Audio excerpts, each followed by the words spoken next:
Today, October 31st, besides being Halloween, is Priesthood Sunday. To honor, acknowledge, celebrate the gift of priesthood throughout our country. In that recognition, I thought I would tell the story of a very small priest in stature, like Zacchaeus, but a big priest who has made an impact and difference in my life in coming to know and meet and recognize Jesus, my best friend, my whole life long. Most of you know him, Father Charles Stanley Bober, a priest of our diocese who's written for over 25 years for the Pittsburgh Catholic.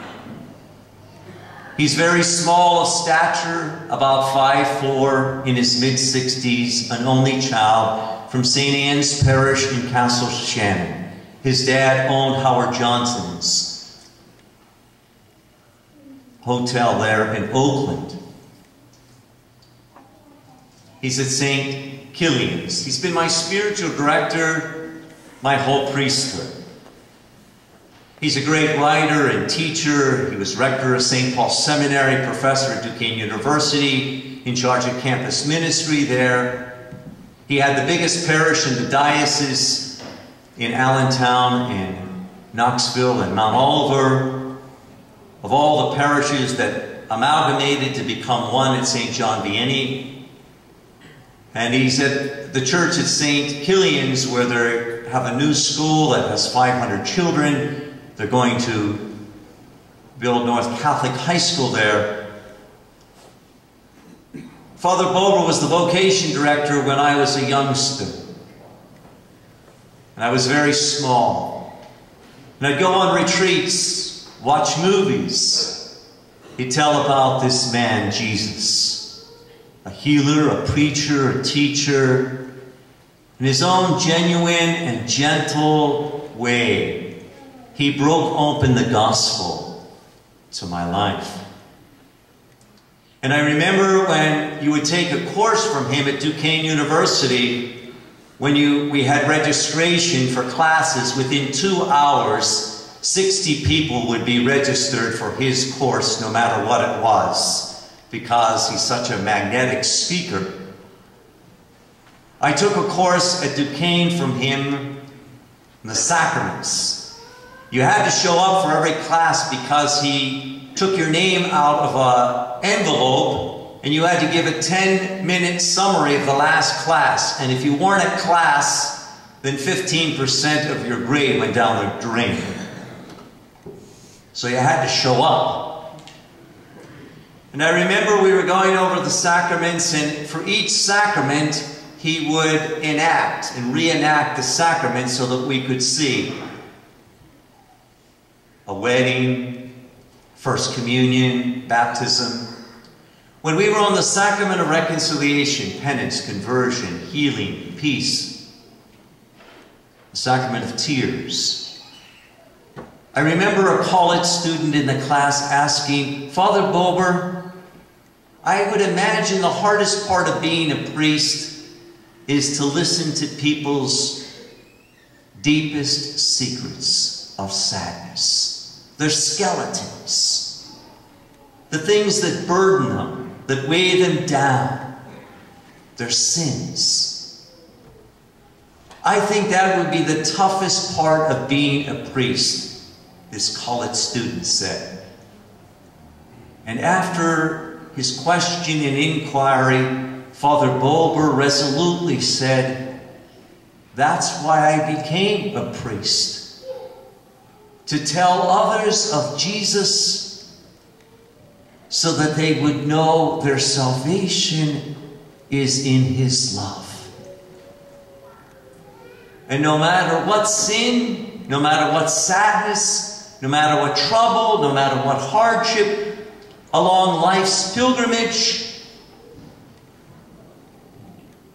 Jesus' love is the saving grace of life. We're all familiar with the story of Zacchaeus in chapter 19 of Luke's Gospel. He's small of stature. He's the chief tax collector.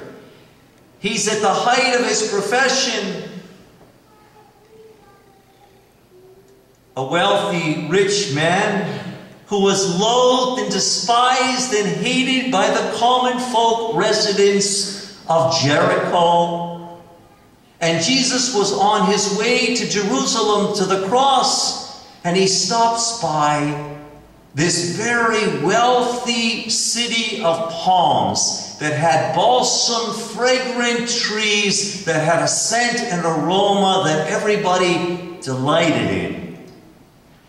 But they had an ungodly sight of a miserly fraud who was corrupt, who sponged on everybody. He was so detested. He detracted from the community. Only 2 times in sacred scripture does Zacchaeus' name come up. Once in the Old Testament, in 2 Maccabees. Chapter 10, verse 19, it's a Hebrew word which means clean, pure, innocent, righteous. Jesus looks up this sycamore tree and says the majestic words, Zacchaeus, Zacchaeus, hurry down.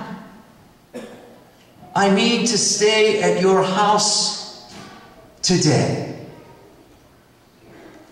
Can you imagine the residents of Jericho as Jesus said those words? You've got to be kidding us. This wretch, this public sinner, this disgrace of our community.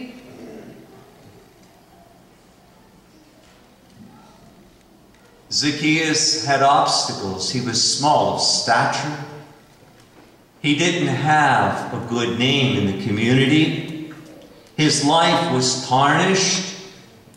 But he avows to Jesus, I want to live a new life. I'll give back everything I've stolen. I now can see the poor. And Jesus says to him, my primary mission is to save those who get lost in the world. How lost are we? How saved are we? Pope Benedict, the last few days, spoke to 100,000 young people, small in stature, in Italy, and talked to them about real, pure, holy love. And he said, I was small just like you, small of stature. But I wanted to do something big for my life. I wanted to make a difference in other people's lives. I didn't want to live small. I wanted to be big. When I was your age, Pope Benedict XVI said, I wanted to do something great for God. I wanted others to see the kingdom in my life. I wanted others to meet Jesus when they met me and spoke to me, because I know Jesus. I've discovered his love and his friendship. And I want others to know his love and his friendship. If we're honest, as we make our pilgrimage in the journey of life,